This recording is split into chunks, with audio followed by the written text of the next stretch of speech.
сендер кедейсіңдер. Мен феминистка болғасын, мен осылай істеймін деп айтасың, бірақ Айналайын, ол сенің таңдауың емес. әйелдерді жануарға тең етесіздер деген сұрақ деген тупой сұрақ деп санаймын. Сен айтпай қой, мен айтам, менің аузымды жаппа только.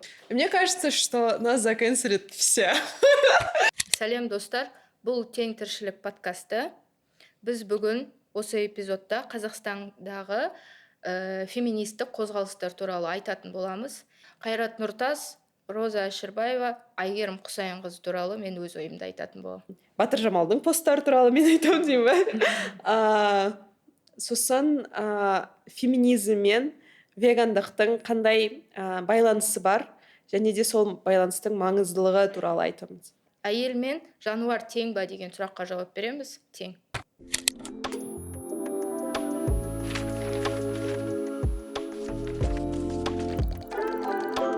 Феминизм туралы 3-ші эпизодты түсіруге өте қуаныштымыз.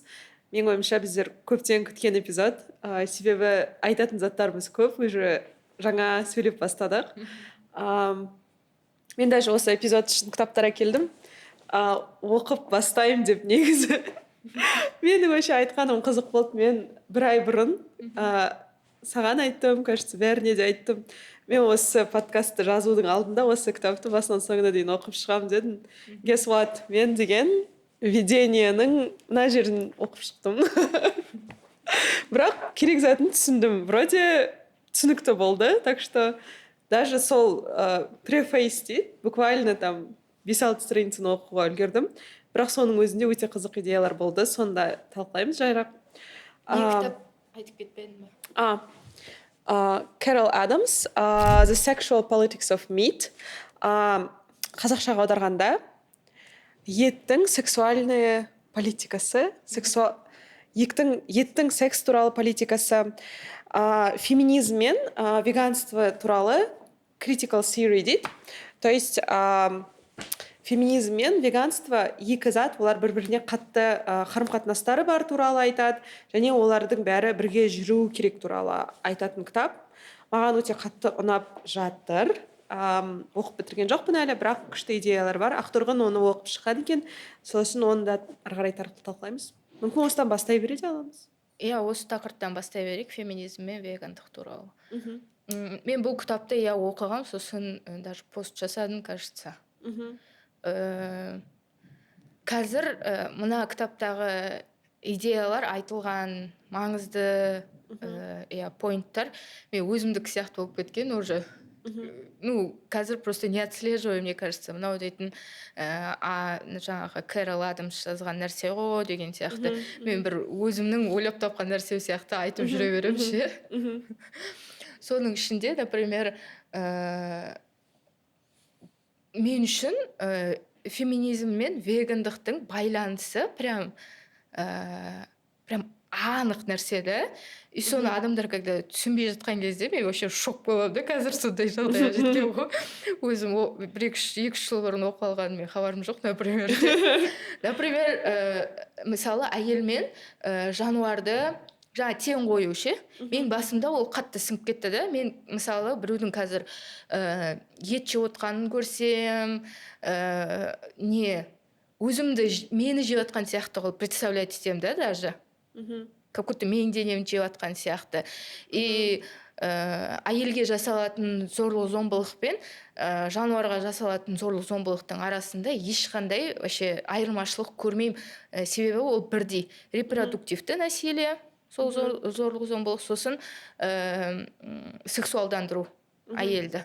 Бүкіл жағынан просто кино, реклама, қазір оның көп болғаны соншалық біз даже оған мән беріп қарамайтын сияқтымыз әйелдің жаңа сексуалдандыру ше.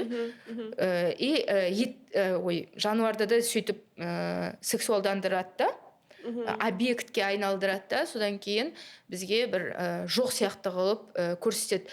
Мысалы, осы сияқтағы ең ұнаған нәрсе осы кітаптағы меніңше жануарды сөз арқылы даже жоқ қылу ше. Біз жануардың өлі денесін жеп жатырық деп қазір ешкім айтпайды ғой. Біз оны ет деген сөзге ауыстырып тастадық та. Отсутствующий смысл деп айтады оны осы кітапта. Отсутствующий смысл бізде ет деген кезде уже тамақ елестейді да. Жануар емес, ол жүгіріп жүрген, өмірін сүріп жүрген, қазір саған алдыңа келу үшін өлтірілген тірі жан елестемейді саған. Ет деген кезде просто жоқ, ол сенің тамағың.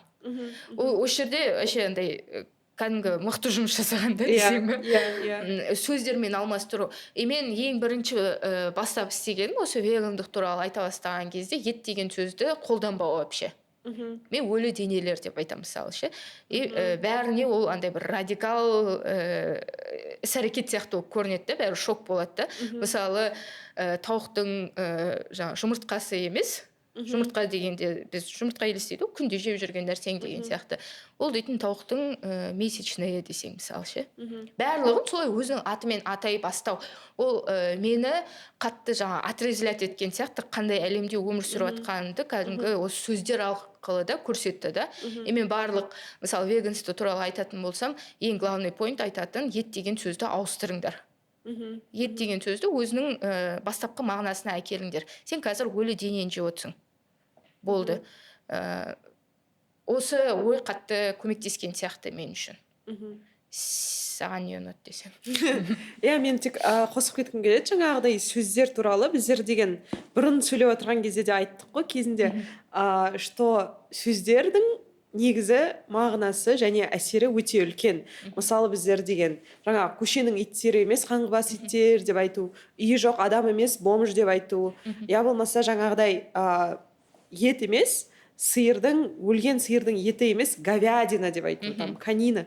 То есть біздер адам телятина типа это бөпенің иті еті сиырдың бөпесінің өлтірілген денесі деген сияқты заттарды айтуды былай бөлгенде шынымен де біздің миларымызда басқаша қылып бөлініп кететін сияқты. Ол шынымен де өзімізге өзіміз өтірік айтуға тырысатын сияқтымыз. Және де осы веганство деген сөзге жаңағыдай вегандардың айтатын сөздеріне үлкен осылай қарсылық білдірілетін, ол когнитивті диссонанстың тоже бөлігі сияқты.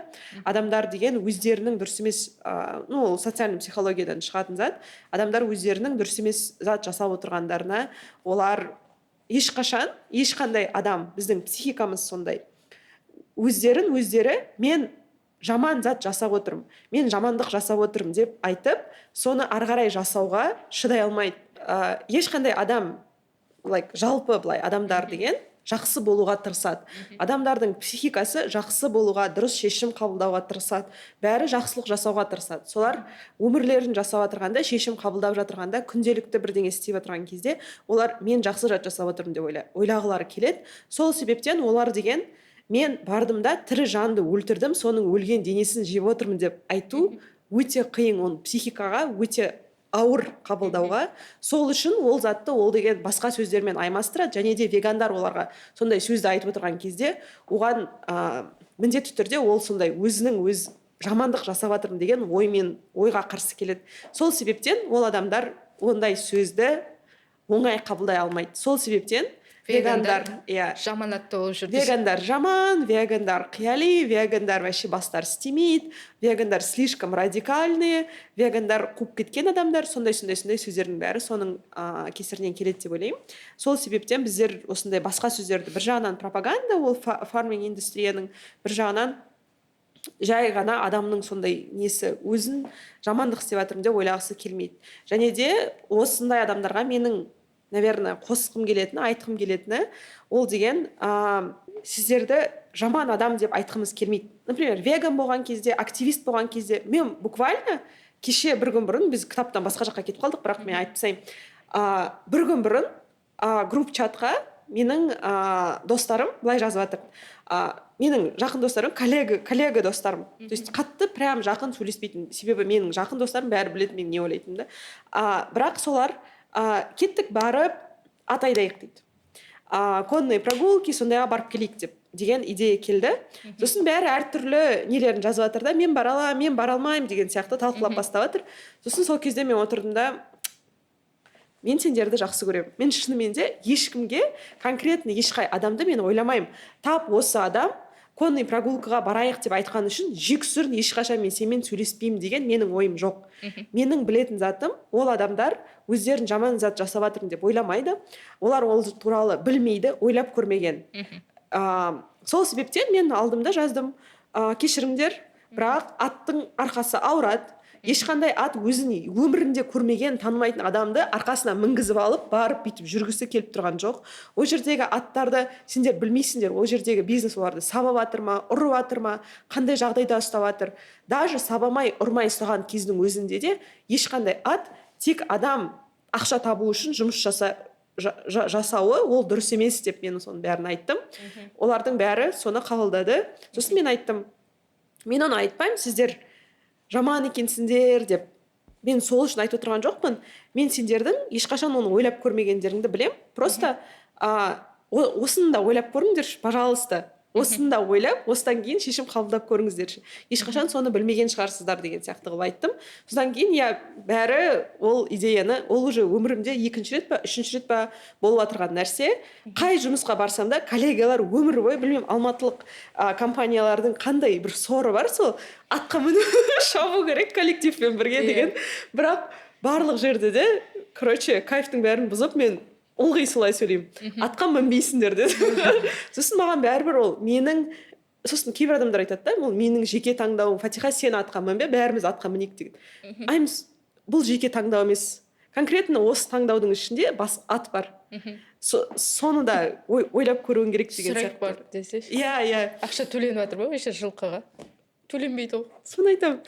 Жылқы өзінің ақшасын өзі табады, өзінің шөбі бар, болды. Менің айтқым келген бітіретін осы темам, что вот когнитивті диссонансты біздер тудырамыз, сосын адамдарды осылай өздерін жаман сезінуге себеп боламыз. Себебі веганство туралы айтқан кезде, я болмаса кеттік атқа мінейік деген кезде, саған деген аттың негізі арқасы ауырады ғой, білесің ба деген айтқан кезде адамдар ойлайды, типа, сен мен жаман адам деп айтқың келіп тұрма деп. Жоқ, мен ешкімді жаман адам деп айтқым келіп тұрған жоқ. Менің айтқым келіп тұрғаны, сен сол заттарды істеуді қоюың мүмкін.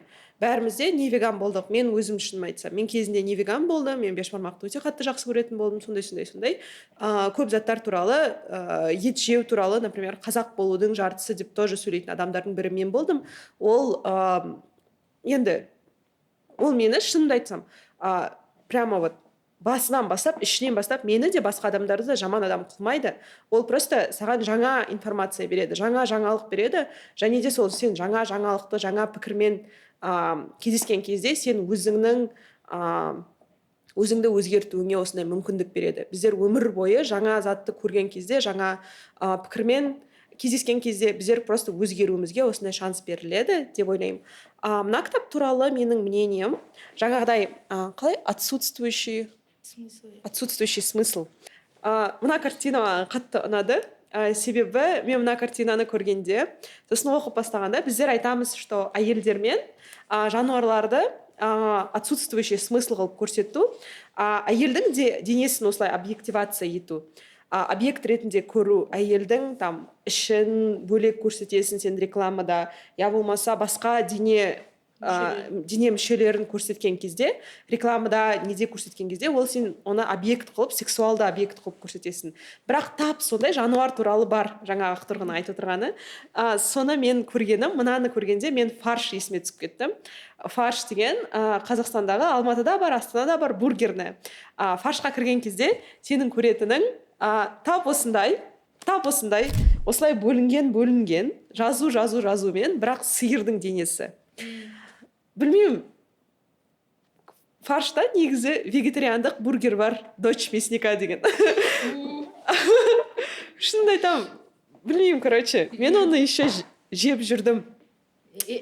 Жаман емес ол бургер фалафельмен. Бірақ сонда кірген кезде, осындай сиырдың денесін көрген кезде, сен шынымен де как будто ұмытып кететін сияқтысың, ол деген тірі жанның денесі екен. Ішінде тірі зат бар екенін, сен оны өлтіретініңді, сен просто денесін бүйтіп бөліп көрсететін сияқтысың. Осы кітапты оқып жатырған кезде, жаңағыдай сол идеяны көрген кезде, объект ретінде көрсету, жаңағы дене бөлшектерін бөлек бөліп көрсету дегенде, маған сол есіме түсті. Қатты әсер ететін сияқты, біз вообще байқамайтын сияқтымыз. мына енді қалай 24/7 рекламаның арасында өмір сүріп жатырық қой, қай жаққа бұрылмасаң да сенде реклама атып шығады да. И сен уже ой елегіне өткізбейсің, саған не көрсетіп жатқанын. Сол үшін ажыратып байқау, вообще кішкене тоқтап ше, автоматтық ойлау жүйесінен тоқтап, өзіңді тоқтатып, қазір не болып жатыр деп ойласаң, негізі жайлап бәрі орнына түсетін нәрсе десем, паниковать етіп керек емес деп. Бәрі орнына түседі негізі. Осындай нәрсе негізі фаршта емес, бүкіл жерде көп. Біз даже Феминидамен осы Алматыда бірнеше жыл бойы бір жерде өткіземіз да. Мысалы, өзіміздің іс-шараларымызды солай өткізгенбіз бір жерде. Қалай френдли деп айтады ғой, френдли жер болған. Сол жердің тамақ ішетін жері тұрған осындай не ғой, фотосуреттер ше. Прям ана жерде еттің пропагандасы ше. Өлі денелердің вообще пропагандасы еще андай еркектік вайб ше, андай типа еркек болсаң бірдеңе же деген сияқты. Короче, сондай жерде отырып вегандық туралы айтып отқан. Каждый раз мен просто мен наглядно мен айтып отқан нәрсем міне көз алдарында тұр деп ше. Кәдімгі соған көрсетіп айтатын едім, просто бүкіл жерде осы зат. Сосын осы кітапта айтылатын ең үлкен теманың бірі жаңағы ет жеудің өзі бір еркектік тема деген нәрсе. Сөйтіп бір бөлініп қойған сияқты да. Жаңағы олар етті де бүйтіп бөледі ғой, қызыл ет, ақ ет деген сияқты қылып. Ақ ет деген жаңағы тауықтың еті, өлі тауықтың денесі. Сол больше әйелдерге арналған бір жеңіл тамақ, көкөністер, әйелдің тамағы. Ол дейтін тек қана тамақтану емес. Осы ет деген тек қана тамақтану емес, жалпы кім осы әлемде үстемдік ететінін көрсету жолы деп осы Кэрол айтады да. Ол тек қана ет дейтін барлығы жаңа тамаққа келген кезде ол әркімнің өзінің жаңа таңдауы деген сияқты көп нәрсе айтады ғой. Мен өзім, пожалуйста, өзім не қалаймын, соны жейінші, хотя бы осы жерге араласпаңшы, айналайын, ол сенің таңдауың емес. Ол сенің таңдауың емес. Ол дейтін давно жазылып қойған зат, мынау дейтін вообще 50 жыл бұрын жазылған кітап. Біз осы 2026-та келіп осы осындай деп отырмыз. Ауыздарымызды ашып. Мысалы ше, ол тек қана ол тамақтың таңдауы емес, ол жерде бүкіл нәрсе бар. Сен осының айналасында, мысалы, Айгерімнің даже ұсыныстары болды ғой, шашлык пісіру, жаңа оттың қасында еркектер жиналып алып, қазан ошақтың қасында бүйтіп жүреді ғой, бір как будто әйелдердің жасайтын нәрсесі емес сияқты да. Именно шашлык, вот ондай бір типа грубый, бір еркектік жұмыс сияқты қылып көрсету. Бүкіл жерде тамақтың айналасында жаңағы кімнің үстемдік ететіні, кімде билік бар екенін көрсетудің тоже қалай саясаты жатыр да. Өзіндік бір қоғамдық айтыла бермейтін бір ережелер ма. И сен соны көрген кезде уже қалыптасып қалған нәрселер сияқты, бірақ ешкім оны дейтін жаңа бекітіп қойған жоқ қой. Сен таңдау жасай аласың вот сол жерде. Сен жаңа менің таңдауым деп отқан нәрсең, просто сен ұсынылған автоматически нәрсеге таңдау жасап отқаныңды түсінбейсің да. Біз басқа таңдау жаса деген кезде сендер жаңағы маған кінәні навязывать етіп отырсыңдар деп айту вообще не надо так. Еркек пен әйел свиданияға барған кезде әйел не жеу керек деген сияқты. Сондай нәрселерде вообще көп қой. Вообще қарап отырсаң, ол тек қана тамақ таңдауы емес, вообще жалпы өмірдегі жүріс тұрысыңның бір несі. Қалай образы ма, сондай. Қалыптастырған саған медиамен көрсетілген кезінде, рекламамен қалыптастырған нәрсе. Сосын осы веган феминизм туралы айтылған кезде, осы именно Қазақстанда, мен білмеймін, басқа жақта көрген жоқпын, маған қарсы айтылатын нәрселер көп болды. Мысалы, мен жүрген жерімде пикетке шыққан кезде, жалпы феминитада болған кезде, барлық іс-шарада осы вегандық туралы көп айтатынмын да. И сол кезде феминист басқа әріптестерден мынандай не келетін, хейт десем бе. Иә, сол 15-16 жастағы қыздарды, жасөспірім қыздарды жинап алып, соларға енді өзін кінәлі сезіндіріңдер. Осы енді вегандық туралы айт, сен ет жейсің деп оны кінәлі сезіндір, вообще керемет. Жасап отқан нәрсең тек қана сол қыздардың басын улау деген сияқты айтатынды. И так өзі зорға деп өзінің құқығы бар екенін түсініп отқан әйелдерге келіп, сен еще больше жаңағы бір әйел шеше алмайтын проблемаларды сен үстіне одан сайын қосасың деп маған көп айтатын. Соған айтатын нәрсем десем. Что я хочу сказать? Ол әйел шешсін деп атқан жоқпыз ғой енді. Біз білеміз, мен жақсы білем корпорациялардың жасап отқан нәрсесі екені. Бірақ жануарды, вообще әйелді ең жақын түсінетін кім десеңіз, ол жануарлар.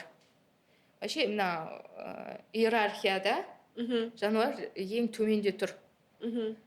Сиырға қандай зорлық зомбылық көрсететінін айтпай ақ қояйық. Бізде мысалы жаңағы аналардың ана деген культ бар ғой. Вообще қалай соның ішінде қазақтарда бар. Иә, ананың көз жасына қалып. Иә, сол культ бар ғой сондай. Иә. Даже соны ойлаған кезде дәл сондай мысалы сиырды кәдімгі сен алдыңа тамақ болып келу үшін сиырды өзінің жаңағы баласынан, анасынан айырады. Иә, анасынан айырып, кәдімгі прям жылатып, бір клеткаға салып қойып отыр. Зорлық зомбылық туралы мен қазір жануарларға жасалатын зорлық зомбылық туралы айтқым келмейді да, бірақ вообще сүт продукциясы, молочная продукция просто әйелге жасалатын зорлық зомбылықпен бірдей. Қалай оны енді білмеймін. Қай жағынан қарамасаң да бірдей. Жаңа сен айтып отырсың ғой, мысалы менің естіген хейтім типа жануарды әйелмен теңестірмеңізші, пожалуйста деп айтатын нәрсе. Ол дейтін адамның үстемдігі, антропоцентризмге кәдімгі кіріп кеткен феминистердің айтып отқан нәрсесі. Иә. Вообще дұрыс емес. Қалай сен ол проблемаларың бір болып тұрса, жануарлар тем более өздерінің атынан ештеңе айта алмайды, сөйлей алмайды саған ше. Әйелдер сөйлей алып тұрмай, неге қосып айтпасқа? Иә. В чем проблема, вообще не пойму. Сен айтпай қой, мен айтам, мен аузымды жаппа только деген сияқты. Сондай нәрселер естиміз. Бірақ мен өзімдікінен әрине қайтпаймын. Жаңа сен мысалы айтып отырсың ғой, вегандық туралы айтқан кезде адамдар өзін жаман сезінуі. Ең бірінші реакция ол өзін мен жаман деп айтқым келіп тұр деп жаңағы защитная реакция, агрессия болуы мүмкін. Маған бәрібір. Маған бәрібір, потому что дәл қазір сен жаңа өзің жаман, ойбай, мне что-то нехорошо деген, мына жерде сиырлар, тауықтар дәл солай прям страдают, еще хуже страдают. Егер осының арасында сен жаңа өзіңнің мне что-то нехорошо стало, когнитивный диссонанс у меня дегеніңмен сиырлардың страданиясы, мен сиырлардың страданиясы туралы айтуды таңдаймын. Жетер. Информация кәдімгі толы әлемде өмір сүріп жатыр, көзіңді ашып қара просто. Жаман сезіну андай қалай бір ужасный нәрсе емес, нормальный нәрсе. Может, сөйтіп сондай ойлардың арқасында бір нәрсеге келесің сен. Өзіңді өмір жақсы сезініп жүру деген түрлі ғой вообще. Иә. Ондай жоқ қой, неестественно это вообще. Сол мен айтқым келетін. Иә, мен қосқым келетіні, жаңа сен таңдау туралы деп айтқан кезде, мен ойымша біздер сол темадан былай қарай шыға аламыз, сол таңдау темасына, и вообще choice феминизмнің жағына қарай көп адамдар қазіргі күнде капиталистік феминизмге өтіп кеткен сияқты. Қазақстанның ішінде қоса Қазақстанда бәрі типа мен өзім таңдауым бар, мен әйелмін, типа сен әйел болған кезде, сосын мен ойлаймын бар ғой, жұлдыздар бәрі бүйтіп из каждого утюга сен бірдеңені естіп бастасаң, сол теманың бірдеңесінде бірдеңесі бар деп ойлаймын мен. Потому что choice феминизм буквально из каждого утюга. Выбери себя, өзіңді таңда, өзің үшін бірдеңе істе, өзіңе өзің рахат бер, өзіңді өзің жақсы көр деген сияқты Сатып ал. теманың бәрі. Иә, просто сатып ал деген теманың жалғасы. Даже біздер бәріміз бүйтіп бөлініп өзімізді таңдап жүрген кезде, конечно, біздер деген 3 есе көп ақша шығарамыз, 3 есе көп зат сатып аламыз, 3 есе көп квартира жалдаймыз, 3 есе көп ақша төлейміз. Әрине, бәрімізге бөлек болған жақсы. Бірақ мен кішкене басқа темаға кетіп қалдым.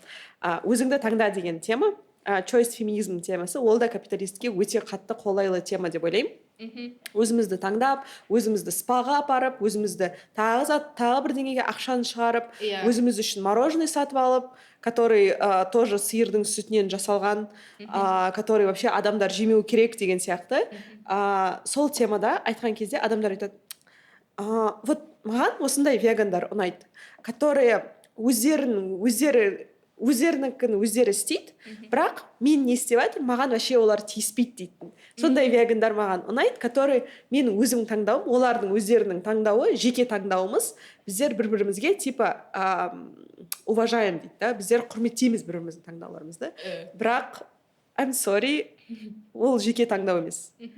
Сен ет жеген кезде, сен жеке өзің ет жеуді таңдап жатырған жоқсың, ол конкретно сол жерде сен басқа біреуді өлтіруді таңдап отырсың, және де соның өлген денесін жеуді таңдап отырсың, және де сол жерде ол таңдауды жеке деп айту өте қиын. Себебі сол таңдаудың ішінде басқа тірі жан бар, которының вообще соның сен мнениесін сұраған жоқсың, ол сенімен бірге бірдеңе істеуге таңдаған жоқ.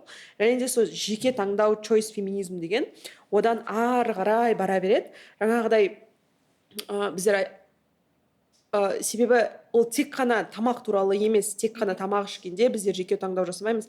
Біздер киім сатып алған кезде жеке таңдау емес.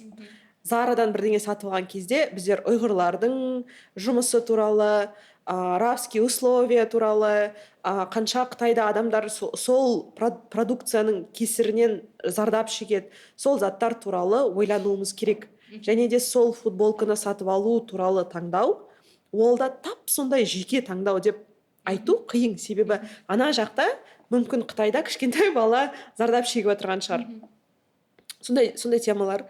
Менің ойымша, вот Қазақстандағы феминизм generally слишком қатты жеке таңдау жағына кетіп қалғанда. Сен осыны айтып отырсың ғой, мысалы жаңа choice феминизм туралы, маған Қазақстандағы жаңа феминистердің ішінен ең главный болып басыма келіп тұрған Роза Әшірбаева. Вообще сол кісінің айтатын нәрселері өте проблематичный негізі. Ол біріншіден трансфобияны сеет везде. Екіншіден капиталистік феминизмді, жаңағы бүкіл сенің андай воля дейді ғой, бір еркіндігіңді ше, әйелдің еркіндігін бірдеңе сатып алудың таңдауына ғана әкеліп қойған сияқты да. Вообще әйелдерді ол дейтін капиталистік объект көру ғой, сен сол жаңағы нарықтық жүйедегі бір шестеренка болып қала бересің да. Вообще адам әйел на что способна, как будто только покупать. Соған тірейді да ол келіп алып. И осы жерде ең проблематичный жаңағы высказываниелері көп өте. Айтып отқан нәрсең сол маған да ұнамайды. Жалпы феминистердің осы Қазақстандағы сен таңдауың деп жаңа бьюти индустрияны байытып отыр. Содан кейін қалай андай фэнси болып жүру ма, бір әдемі киіну. Бір как будто, білмеймін, өмірдің бар достижениесі бір сол сияқты да, кофе ішіп, спаға барып, таңдау жасап жүру. Ол дейтін, вообще феминизм деген нәрсе әйелдің еркіндігі емес па? Әйелді еркіндікке жеткізу. Ол сені еркіндікке жеткізбейді. Капитализмде Роза Әшірбаевада сені бір еркіндікке шақырып отқан жоқ. Одан сайын сені бір жаңағы бітпейтін цикл, сатып алудан тұратын бітпейтін циклге шақырып отыр. Және соны еркіндік деп атап отыр да. бесконечно сатып ала бер, сол жаңағы бітпейтін ішіндегі андай бір сиюминутный, Тем более сен жалғыз болғасын, Иә. сенің бір таңдауың бар. сол ғой индивидуалистік бір сондай неге шақырып отыр да. Өте жаман нәрсе деп ойлаймын. Әр зат сатып алардың кезінде ойлануға болады. Сен жаңа жақсы бөліп шықтың, феминизмнің неше түрі бар Қазақстанда деген.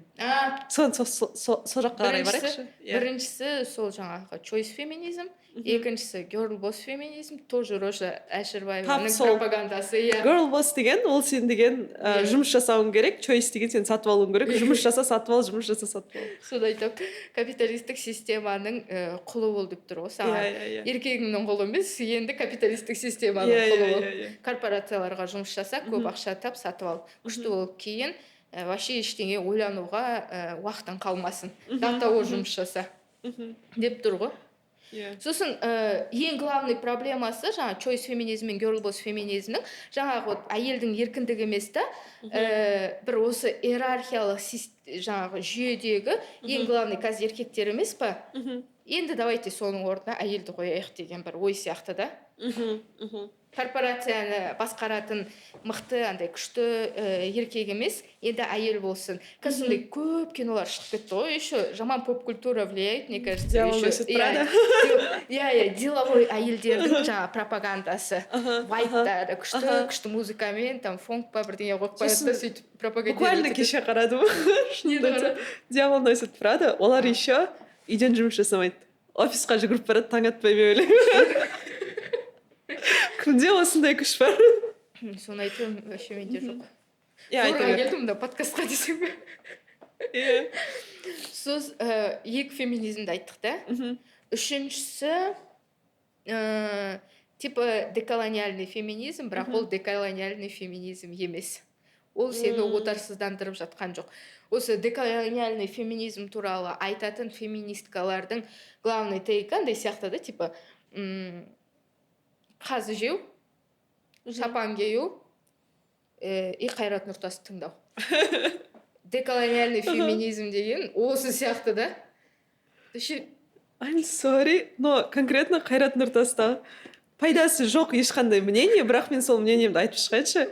I'm sorry, бірақ Қайрат Нұртас соның ішіндегі Алматының түндері ай қазақтың бірақ эссенс қазақ өлең емес. Кешіріңдерші, пожалуйста, бірақ стоп, like, мен қазақпын, мен қазақша өлең тыңдаймын, Алматының түндерін қосыңдаршы дейтін адамдарға қатты кринждан өлем бар ғой. Себебі конкретно именно сол Қайрат Нұртастың шынымен де қап қазақша өлеңдері бар, типа ауырмайды жүрек деген сияқты бірдеңе. Бірақ конкретно Алматының түндері Ресейден саған Нюша келіп айтып жатыр, ол енді can you stop? Ладно, жалғастыра берейік. Сол сияқты отарсыздандыруға шақырып жатқан жоқ, ешқандай да.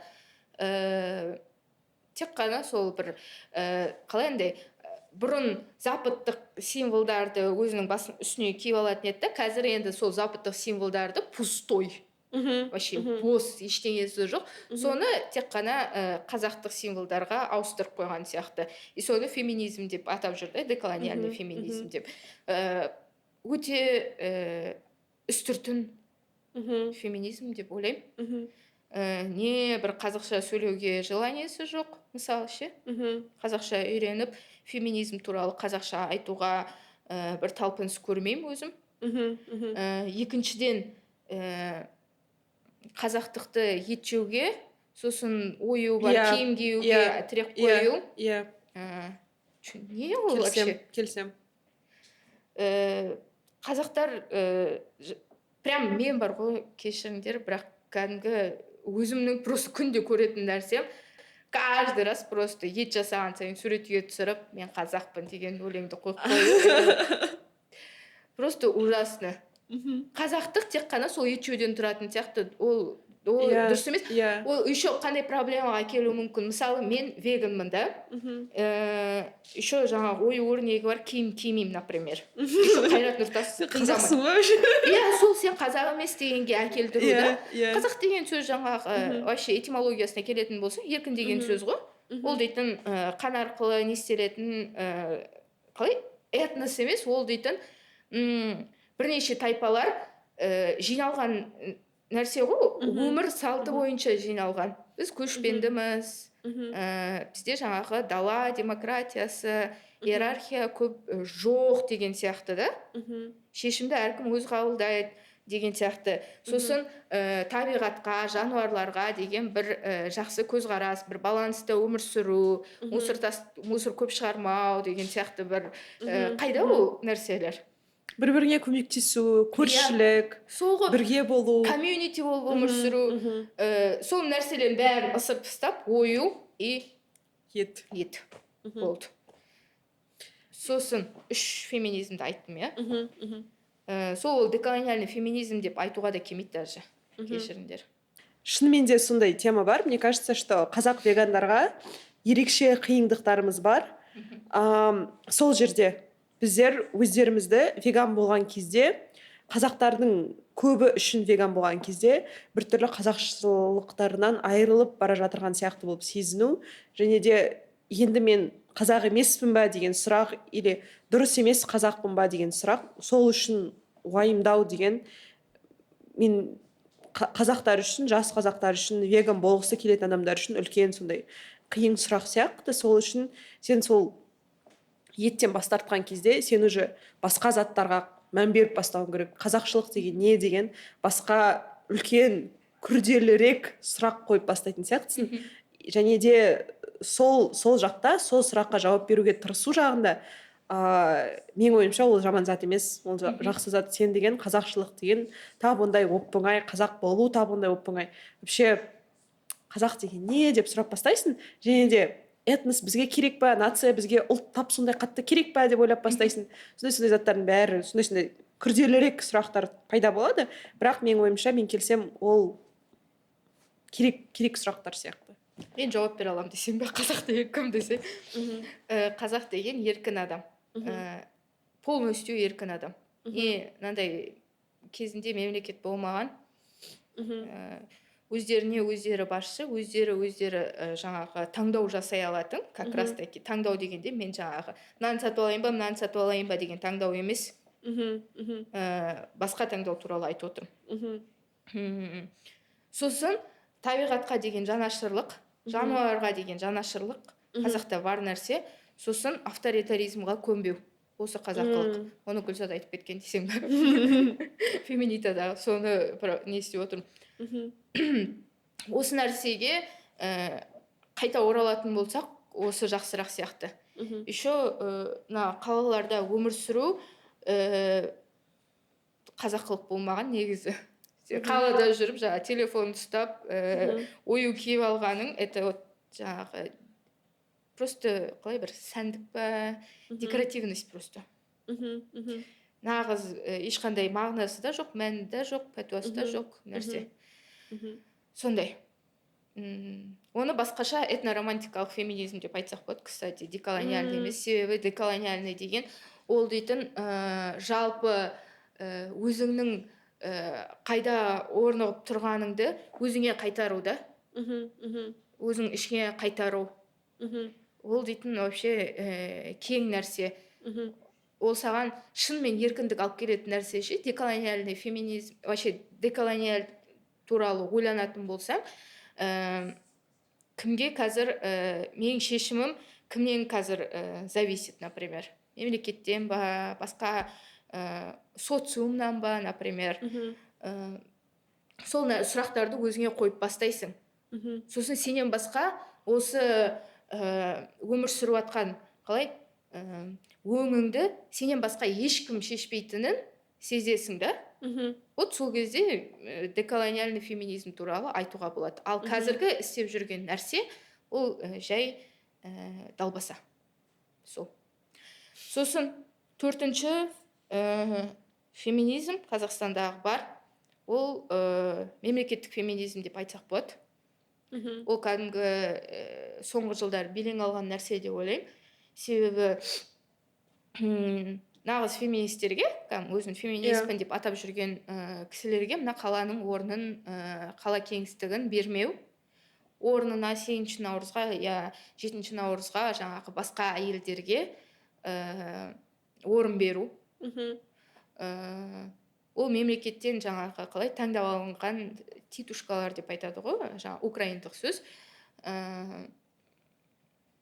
Иә, мемлекеттің істе деген нәрсесіне көніп жасап жүрген нәрсе. Бірақ олар ойлайды, мен өзімнің қалауымды жасап жүр, мен өзім дегенімді жасап жүрмін деп ойлайды. Негізі мемлекет рұқсат бермесе, ол нәрселерді жасай алмас еді. Например, Бағила да негізі феминист. Ол себеп дейтін жаңағы ажырасу құқығын пайдаланған әйел. Жаңағы мінберге шығып, мынандай микрофонды ұстап, әңгіме айту, ол да феминистік бір акт. Кеңістікті өзіңмен заполнять ету, ол да феминистік бір акт қой енді. Біз сол затқа жету үшін іс-әрекеттер жасаймыз ғой. Бірақ оның жасап отқаны сол мемлекеттік феминизмді, мемлекеттің пропагандасын қайталау, соның айтып отқан нәрсесін жаңағы национальный феминизм ішіне қосылады. Қазақтар деген өсткен ба, қазақтар деген бүйткен ба деген сияқты болып ше. Қазақтар саған өстіп жаңағы әйелге микрофон беріп суреткізіп қойған ба, баланы қарамайсың ба мысалы, керемет бір жаңағы қазақ болып баратсаң ше. Осы жаңағы национальный феминизм мен мемлекеттік феминизм екеуі қосылып кеткен сияқты, и в лице Бағилы прям материализовалось. Жаңа адамдар бар. Иә, жаңа адамдар, кстати, тоже дәл сондай нәрсені істейді.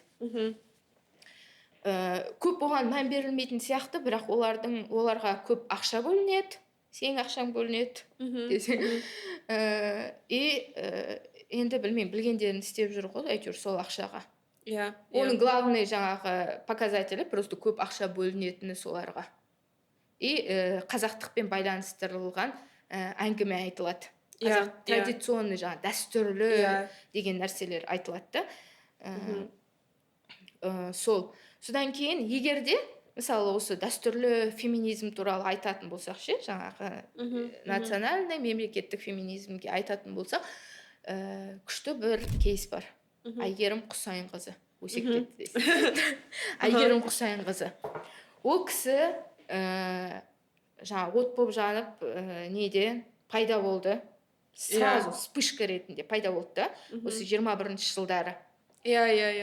Ол кісі жаңағы низовой организациялар бар ғой, енді өзіндік шынымен феминист деп, феминитаң арасында жүрді, сосын кім бар тағы да, мықты вумен сияқты организация емес, қозғалыстарға қосылып кетті жалғыз адам ретінде. Ол еще қазақ тілді, еще веган.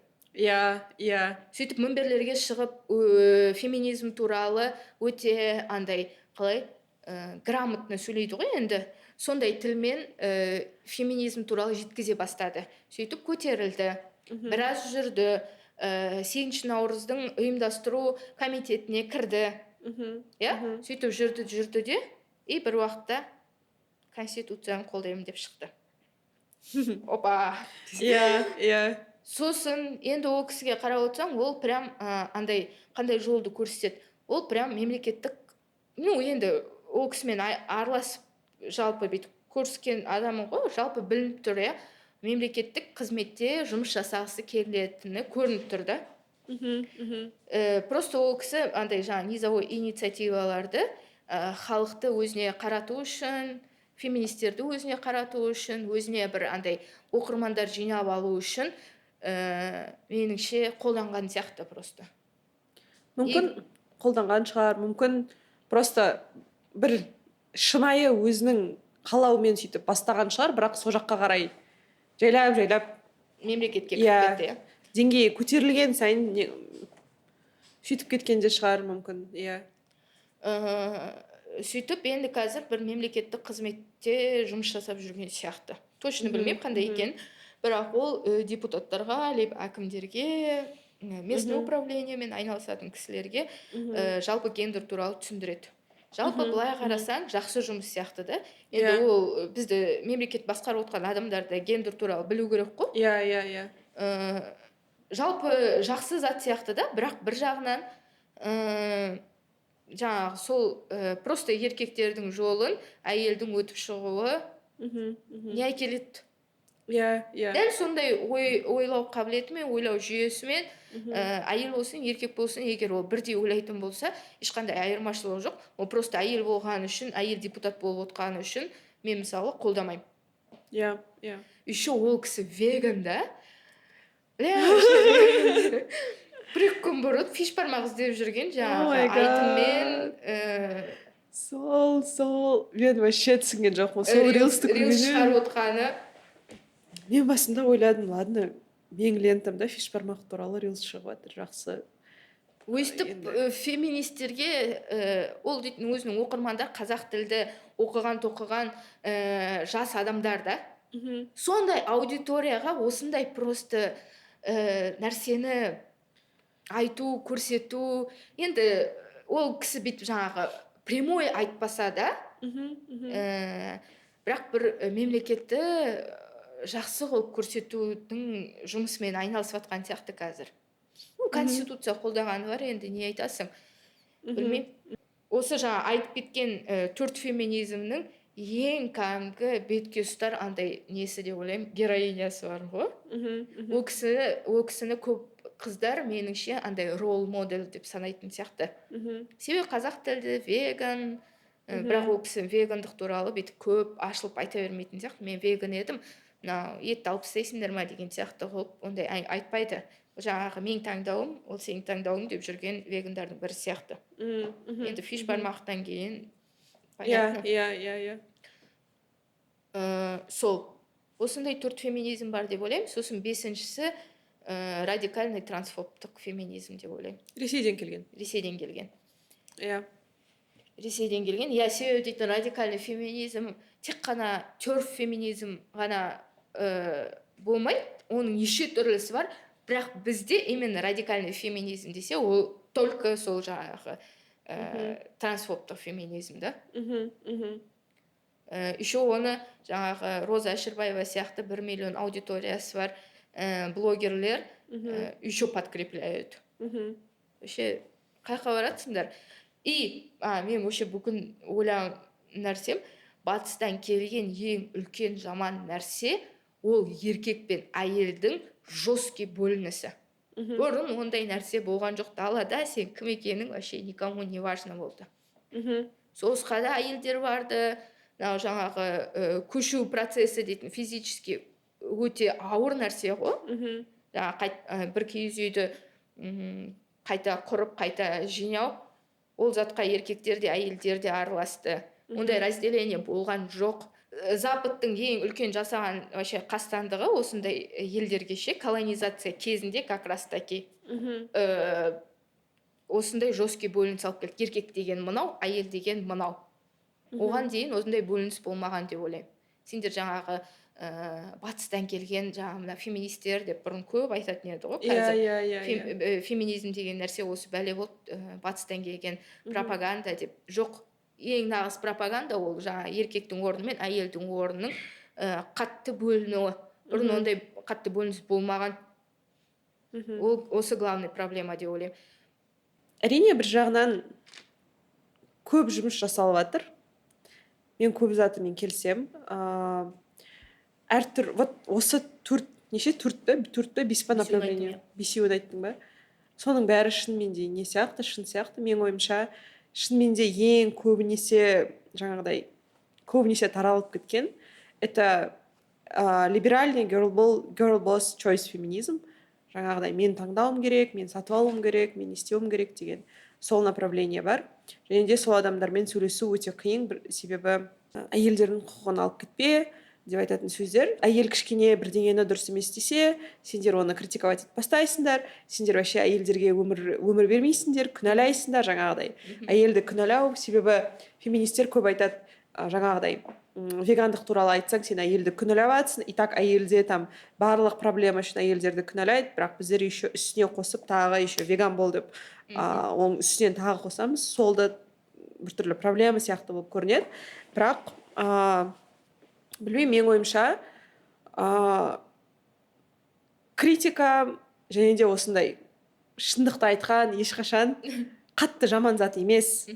Ол деген просто адамдарға өзгеруге көмектеседі. Және де мен ойламаймын, что әйелдер тап-таза болып, әрқашан дұрыс затты жасап, ешқашан ешкімге ешқандай жамандықты жасамайтын, сондай бір ангелочки. Иә, періштелер деп мен олай ойламаймын. Бәріміз де адамбыз, бәріміз де проблематик, біртүрлі заттарды айтамыз, істейміз, және де әйелдерге де, еркектерге де, бәріне де сондай затты айту маңызды деп ойлаймын. Ер адамдарды слишком қатты хейтить ететін. Хейтить емес, хейтить нормально, наверное, жек көретін прям на эмоциональном уровне жек көретін. Бірақ жек көргендері соншалықты көп. Еркектерге жек көрініші әйелдерге жақсы көруден көп сияқты болады. Кейбір феминистердің нелері сондай болады деп ойлаймын. Бұлай айту, ой, еркектер андай, еркектер мындай деген, оның қатты зияны да жоқ, бірақ қатты шынымды айтсам көп пайдасы жоқ деп те ойлаймын. Бірақ тағы феминизмнің тағы бір жағы, это то, что вот либеральный часть феминизмнің ішінде әйелдер еркектер үшін әдемі болуға тырысады, арықтауға тырысады, боянады, бүйтеді, сөйтеді, бәріміз де соны істейміз, бірақ чуть-чуть бәрібір male gaze үшін тырысатын әйелдер тоже өздерін феминистка деп айтады, бірақ оны уже олар өзімнің таңдауым деп айтады. Сен барасында fast fashionнан толтырып киім сатып аласың, өзіңді сексуализировать етіп киініп аласың, бірақ сен айтасың, что мен феминистка болғасын, мен осылай істеймін деп айтасың, бірақ дұрыстап тағы да ойланып көргенде, негізі ол шынымен де сен феминистка болғасын, ол сенің таңдауың болғасын, сен шынымен де тап осы таңдау жасағың келгесін жасап отырсың ба? Сен еркектерге ұнау үшін істеп отырсың ба деген сияқты болады да. Сол үшін мен үшін маңызды сияқты еркектерді центрдан кішкене алып тастау. Жек көресің ба, жек көрмейсің ба, жақсы көресің ба, тырысасың ба, бірақ әйелдермен әйелдердің проблемасы туралы сөйлесу маңызды деп ойлаймын. Болмаса қоғам ретінде әйелдер еркекте бөлмей просто проблемаларды шешуге тырысу деп ойлаймын. Маған ұнайтын феминизмдардың бірі Қазақстандағы это эко-климат феминизм. Оның мықты вумен соны істейтін сияқты. Менің ойымша, маған мықты вуменнің істейтін шаруалары басқалардың бәрінен көрі маған сол ұнайтын сияқты. Себебі мықты вуменнің істейтін заттары олар баратта климаттың өзгеруінен зардап шегетін әйелдермен сөйлеседі. Климаттың әйелдерге және де басқа қалай мүмкін жағдайлары жоқ адамдарға, майнорити адамдардың бәріне қандай климат көбірек әсер ететін туралы айтады, және соларға біріншіден көмектесуге тырысады, солардың дауыстарын көбірек шығаруға тырысады, және солар үшін бір өзгерістер әкелуге тырысатын организация деп ойлаймын. Және де сол, білмеймін, менің білуімше сол направленияны мен өзім соған қосылатын сияқтымын. Жаңағыдай сен айтып отырдың ғой, өзімнің феминизм ол мемлекеттен проблема табады, мемлекетті өзгерту керек деп. Мен онымен толықтай келсем, бірақ мен өзіме келгенде мен үлкен мемлекетке қарсы шығуға қорқатын шығармын. Сол себептен мен жаңағыдай низовой дейма, бір кішкентай заттарды өзімнің өмірімде, қасымдағы, айналамдағы әйелдерге көмектесу туралы, кішкентай акциялар туралы, йога для щенков, йогаға барамыз, бірақ жануарларға ақша бөлеміз деген сияқты.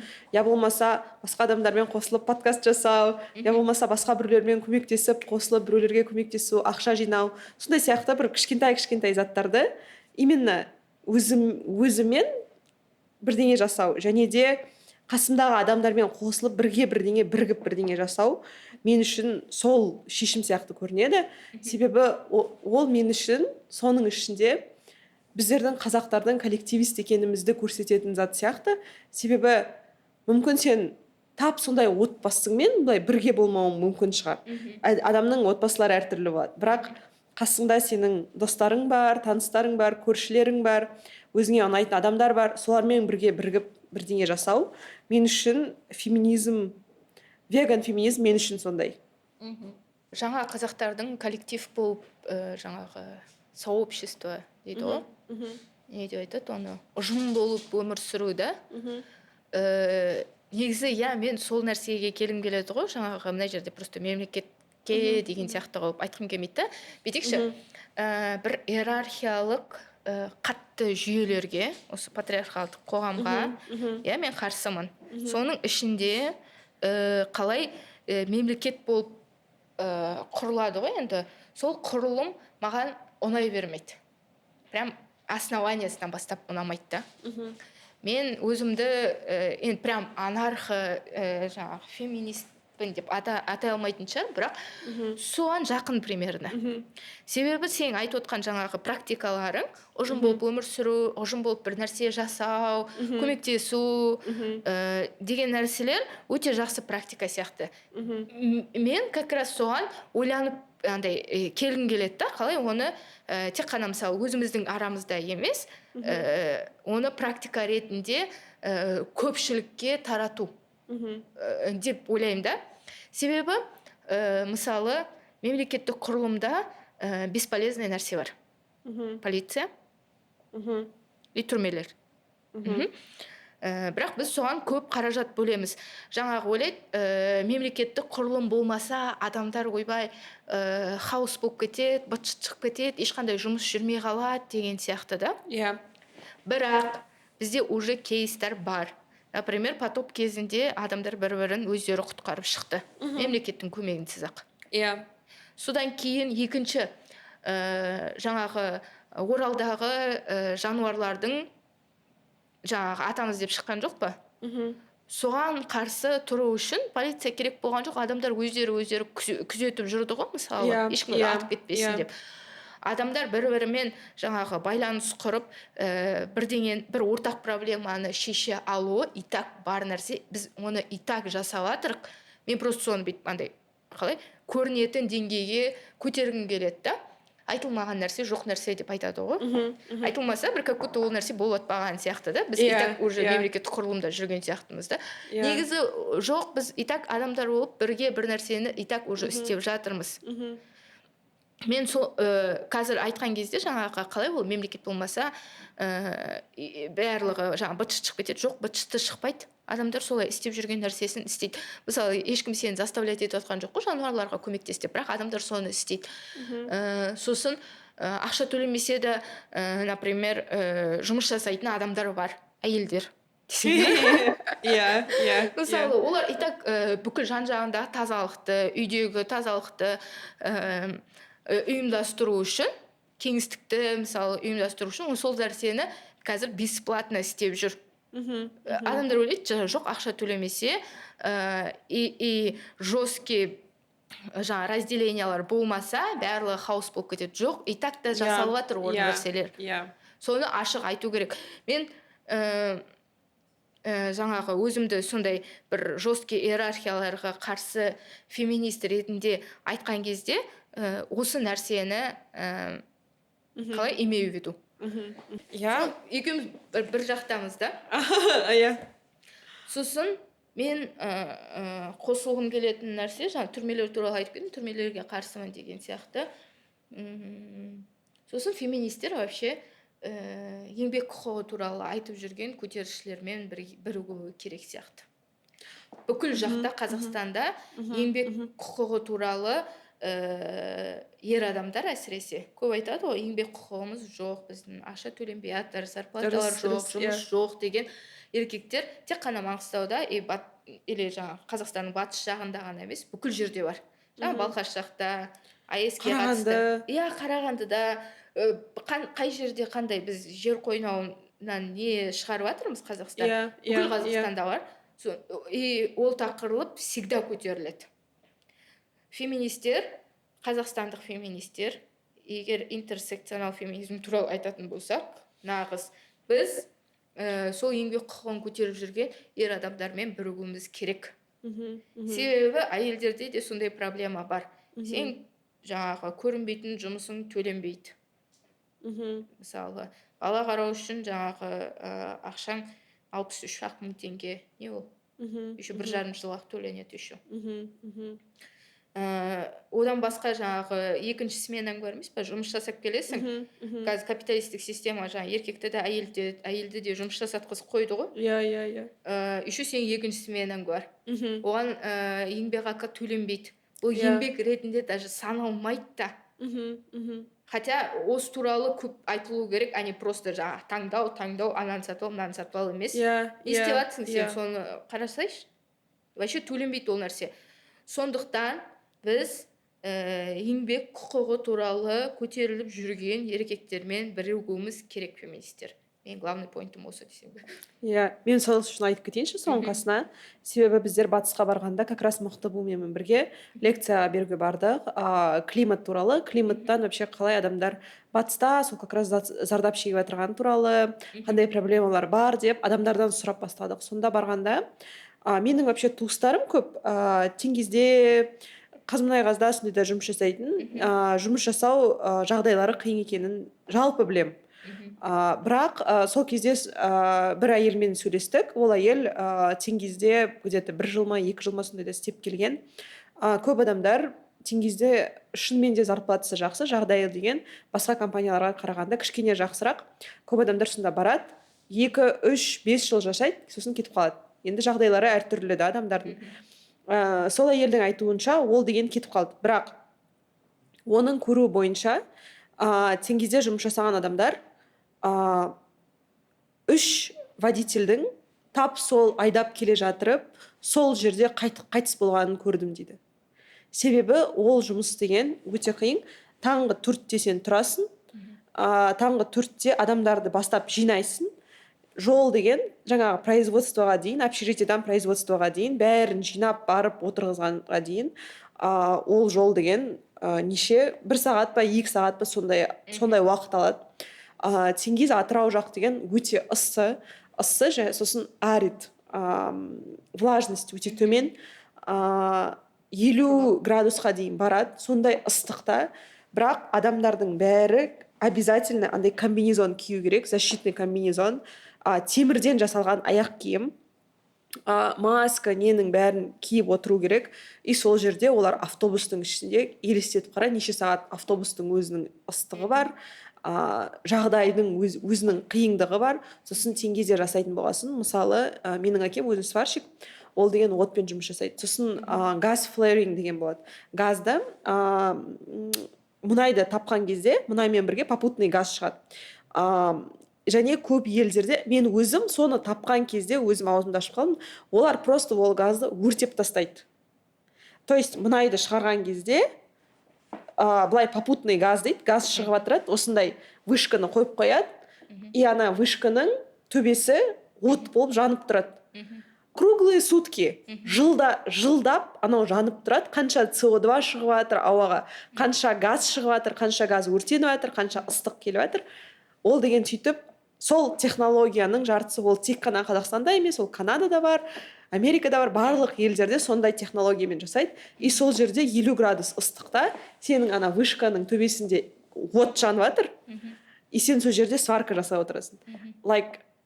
И еще сенің деген жұмыс жасау күнің деген таңғы 6-да сенің тұрғаныңнан, таңғы 6-да сені алып кетеді, оған дейін сен 5-4-те тұруыңнан сағат нешеге дейін жұмыс жасайсың, түнгі 1-де 2-де барасың, бірнеше сағат ұйықтайсың, қайтадан тұрасың, қайтадан барасың.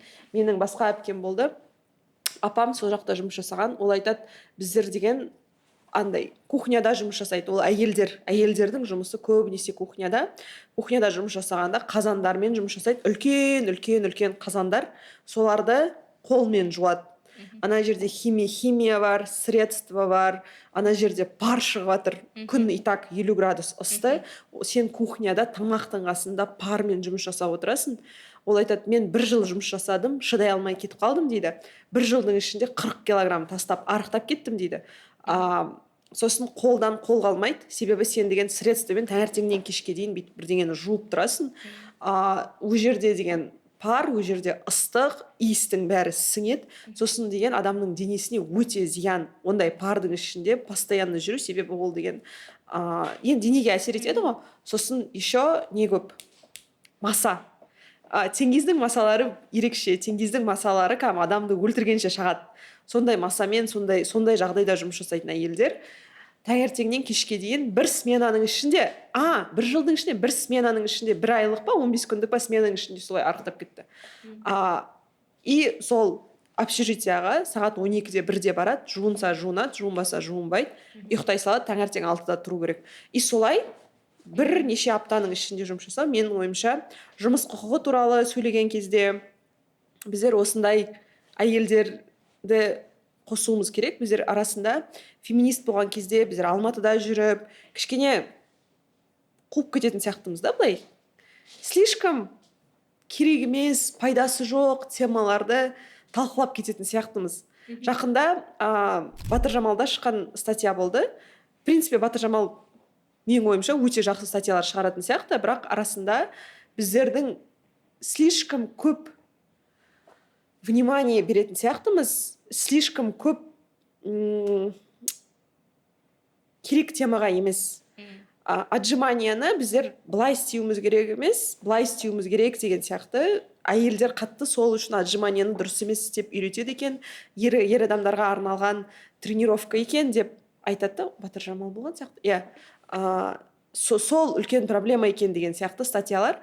Иә, мүмкін ол шын шығар, мүмкін ол да маңызды шығар, бірақ фитнеске ақшасы жететін, бара алатын әйел именно отжиманияның үйреніп жүрген мускулдарын көбейту деген ол үшін проблема болатын әйел болса, мүмкін ол әйелдің өмірі қатты жаман емес, мүмкін ода ондай қатты үлкен проблемасы жоқ.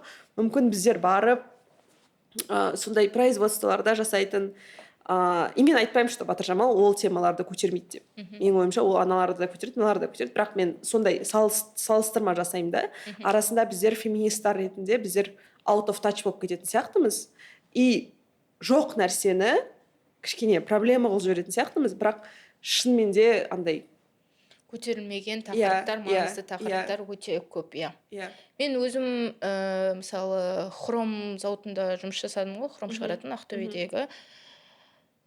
Жаңа просто молочный индустрия мен хром зауыттың қандай байланысы бар деп ойлайсыздар ғой. Ояқта жаңағы вредность здоровью деген бар ғой. Сүт береді. Сүт береді, талонмен сүт аласың. Мұнайдың бәрінде. Не ол? Иә, бәрі де сүт береді. Сосын мен бәрібір қайталап шыққым келеді. Антропоцентризм деп сен айтқан кезде феминисткалар, которые бізге ренжиді, біздер веган бол деп айтатын. Біздер оны айтып шықтық. Екінші феминисткалар, олар сендер петаны критиковать етеді көп. Пета әйелдерді жануарлармен салыстырады. Әйел мен жануар олар екі түрлі, неге сен әйелдерді жануарға теңейтесіздер деген сұрақ, деген тупой сұрақ деп санаймын. Біздер адамдар жануармыз. Жануардың бір түріміз, адам деген жануар. И ол деген антропоцентристік көзқарас. Адам жоғарыда тұрса, оның астында жануар тұру деген тап сондай иерархия, как ақ ер адам жоғарында тұрады, одан кейін ақ әйел адам тұрады, ақ әйел адам астында тұрады. Оның астында уже бәріміз қазақтар тұрамыз. Соны ұмытпауымыз керек. И және оның астында қазақтар тұрғанда, мүмкін қазақ ер адам тұратын шығар, одан кейін қазақ әйел адам тұрады. Бірақ сен Мәскеуге баратын болсаң, бәрін бірдейсіңдер. Біздер қазақ ер адамдарды қазақ әйел адамдардан да төмен тұратын шығар, себебі олар деген жаңағыдай гастарбайтер жұмыс. Мені вообще канцелить етті сол мнение үшін. Мәскеуде жүргенде, жаңағыдай ақ елде жүргенде әйел адамдарға өмір кішкене ер адамдардан оңайырақ болуы мүмкін деген пікірім үшін. Бірақ мен соны қайталаймын. Себебі мен оны өз көзімен көрген сияқтымын. Қазақ ер адамдар Мәскеуде метродан жол сұраса, оларға ақ адамдар былай қарайды да, типа кет деген сияқты болып қарайды. Қазақ ер адамдарды вообще people of color, да, то есть қара болсын, қара нәсілді, қазақ болсын, азиат болсын ер адамдар, соның ішінде центральный азиатский ер адамдар, оларды Мәскеуге барғанда оларды қауіпті деп санайды. Қауіпті, оқымаған, гастарбайтер, жұмысшылар, ақылсыз деп санайды, лас деп санайды. Әйел адамда, әрине әйел адамдарда да тоже өздерінің қиындықтары бар. Оның ішінде де әртүрлі өте қиын қарым-қатынас бар, потому что жұмысшы болып жұмыс жасауға барған әйел адам үшін шынымен де оған ер адамдан да қиындау деп ойлаймын. Бірақ сол жерде біздер класты, социальный капиталды қарауымыз керек. Мен оған не үшін кеттім? Не важно, мен бұл жерде есіме түсіп тұрған нәрсе, біз ислам феминизмі туралы айтпаған сияқтымыз. Менен осы бір жаңағы исследование жасап жатқан студент феминисттер сұратты 1-2 жыл бұрын Қазақстанға қандай феминизм жетіспейді, я осы 1-2 жылдықта қандай феминизм гүлдейді, қалай ойлайсыз деп менен сұраған кезде мен кәдімгі уверенно жауап бергем, ислам феминизмін гүлдейді деп ше, потому что реально жетіспейді. Өте өздерін жаңағы мұсылман әйелмін деп санайтын әйелдер көп сияқты да Қазақстанда. Соларға меніңше жаңағы ислами феминизм керек сияқты. Жетіспейтін сияқты реально. Либо жаңағы еркегіне қызмет ету керек деген бір бұлғойгер әйелдер хиджаб киген, либо біздер да бір шайтандар сияқтымыз. Соның балансын ұстайтын ислам феминистер жоқ сияқты. Содан кейін жаңа мысалы Мәскеуге барған кезде қазақ еркектері көп андай бір не деп айтады оны, национализм қалай, расизмге ұшырайды. Әйелдердің жағдайы кішкене жақсырақ, сол именно ақ адамдар тұратын қалаларда, мысалы Мәскеу сияқты да. Сосын айтқым келген нәрсесі еще мысалы Палестинаның қалай мысалында анық көріп тұрған сияқтымыз, палестиналық ер адамдарды андай бір жабайы көретін сияқты да, бір лас сондай көреді. Сосын мен әйел адамдардың, журналист әйелдердің, именно палестиналық айтқан бір постын оқыған сияқтымын. Біз еркектеріміз андай қалай эмпатияға бөлену үшін, хотя бы эмпатия шақыру үшін, либо жанашырлық шақыру үшін біз оларды бір жақсы еркек қылып көрсетуіміз керек жаңағы. Өмірге құқығы бар деп айта алуымыз үшін олар типа жаңағы доктор, либо журналист, либо бір жануарға көмектесіп жатқан фотоларын салуымыз керек та. Олар бір андай қалай бір өмірге құқығы бар деп біз жаңағы осы жақта жүрген либо ақ адамдар сөйтіп қалай андай эмпатиясын бөліп беру үшін. Солай көрінеді маған, мысалы Орта Азиялық елдердегі еркектер сондай бір жаққа шығатын болса, шынымен де жағдайлары сондай сияқты. Оларды жаңағы жабайы, варвар, лас көреді әйелдерге қарағанда.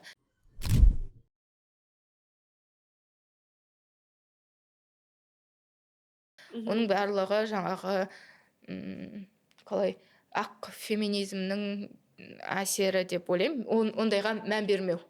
Интерсекциональный феминизм болса егер, ол нәрсе жаңағы жақсы қаралатын еді. Мысалы кезінде интерсекциональный феминизм қара феминист әйелдердің айтуымен шыққан жоқ па? Себебі олардың жаңа ең үлкен главный айтқан нәрсесі типа мен ақ орта таптағы әйелдерге қарағанда мен проблемаларым, қара еркектердің проблемалары мен бірдей, чем твои деген сияқты, сенікі бірдей болғаннан гөрі. Сондықтан мен лучше солармен бірігіп, еркек болса да солармен бірігіп шешем проблемаларды, чем сенімен. Қазір реально ақ феминизм өте проблематик ақ елдердің, мысалы орта таптағы әйелдердің жаңағы проблемалары сол ғой, қалай отжимание жасау керек деген сияқты. Не ол? Вообще Қазақстанда орта тап деген жоқ сияқты меніңше. Либо люди прям бедные, сендер кедейсіңдер, любой вообще. Тыңдап отырғандар жоқ, шын айтам. Кәдімгі кедейсіңдер сендер. Даже орта тапқа жатпайсыңдар. Үйің бар ма мысалы? Жоқ қой, егер сен атыңда үйің болмаса, либо машинаң болмаса, либо финансовый подушкаң 6 айға дейін болмаса, сен кедейсің. Все. Содан кейін либо кедейлер бар, либо прям ультрабай андай 20 адам бар. Мен келсем, феминизм классқа көбірек қарау керек сияқты. Классқа, жұмыс құқықтарына, сондай заттарға, себебі өте үлкен әсер етеді. Социальный капитал, класс, жаңағыдай қайтадан соған қайтып келсек, Мәскеуге барған, оқуға барған жас қыз орысша сөйлей алатын, қазақша сөйлей алатын, ағылшынша сөйлей алатын, қазақ болсын, Центральный Азиядан келген болсын, ол басқа зат. жұмыс жасауға барған, еңбек етуге барған ер адам болсын, әйел адам болсын, тап осы елдерден, және де олар тілді білмесе соның ішінде, ол вообще басқа жағдай, және де сондай нюанстарды бізге көбірек байқауымыз керек сияқты. Және де сол бір иерархияны айтып отырған кезде көбінесе сол ақ еркек, ақ әйел, содан кейін жаңағыдай қара нәсілді, болмаса қазақтар бәрімізді, біздерді жануарға теңейді. Жаңағыдай маймыл сияқты деген сияқты біздерді соларға теңеген кезде біздерді жаман қылып шығарудың тағы бір тырысудың несі көрінісі.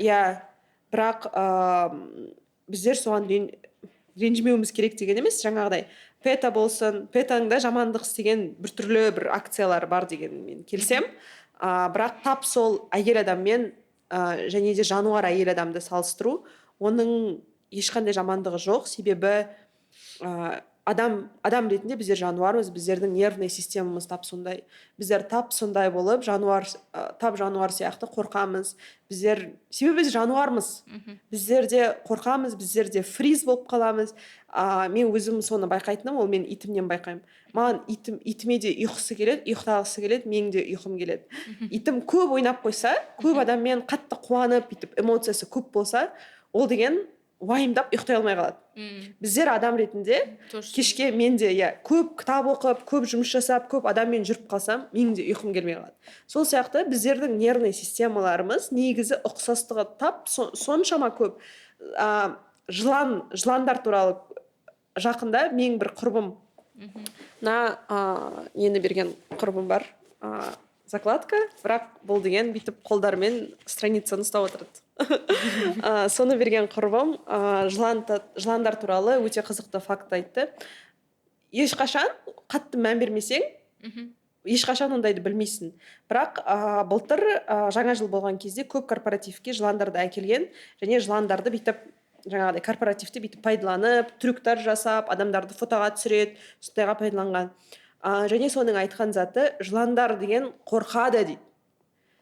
Олардың жақсы, олардың аузын тігіп тастау бар, олардың тістерін алып тастау бар, ол деген жауыздық деген итак білеміз. Бірақ оның үстіне жылан деген, қарапайым жылан деген даже теплокровный емес да, бізге даже тап ондай жақын емес.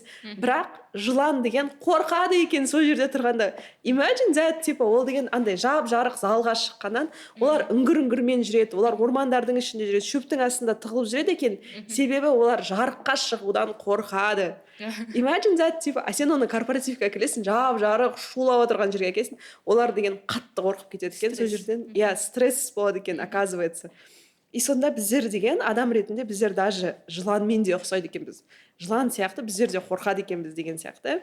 Сол себептен өздерімізді жануарға салыстырғанның ешқандай жамандығы жоқ. Тап біздер сияқты олар қорқады, тап біздер сияқты олар баласымен жақын болғысы келеді, тап сол сиырлар өздерінің баласын өздеріне алғысы келеді. Неге біздер оларды айырып тастауымыз керек? Это вообще... Сосын түстің ішесің. Еще саған арналмаған. Олар да сен сияқты мамасының қасында болғысы келеді. Олар да сен сияқты кезінде, мүмкін сен ұмытып кеткен шығарсың, бірақ кезінде сен де мамаңның сүтін ішкің келген деген сияқты. Біздер өте ұқсаспыз, және сол. Веган феминизмнен бастадық, қайтадан веган феминизмнен аяқтайын деп отырмық қой. Веган болыңдар. Бұл сендерді кінәлау емес, қалай осознанный өмірге шақыру. Сол жануарды жемең. Негізі біз қалай бірінші эпизодымызда барлығына рахмет айтқанбыз. Соны қайттан қарап алыңдаршы десем. Осы фотостудияға рахмет, Light Cup. Осында подкаст жазып отырмыз. Көп рахмет. Осы эпизодтың астында осы подкастты жасауға көмектескен адамдар туралы, вообще қалай көмектесуге болатыны туралы информация бар. Көмектескен адамдарға үлкен рахмет. Және де, көп рахмет. Так, Иә, бізге осы подкаст жасауға көмектесіп жатқан, ақшалай көмектесіп жатқан адамдарға көп рахмет. Және де біздерге осыны жасауға көмектесіп отырған адамдар группа поддержкиға қатысып жатыр. Группа поддержкиға тағы адамдар жинап жатырмыз. Ол туралы информацияны подкасттың астында таба аласыздар. Лүпілдетіп тұрыңыздар. Пікір қалдырыңыздар. Пікірлеріңіз өте керек. Сосын 200 000 қаралым жинайтын болсын. Менің тапсырмам сондай. Қолдан келеді ғой бәрінің.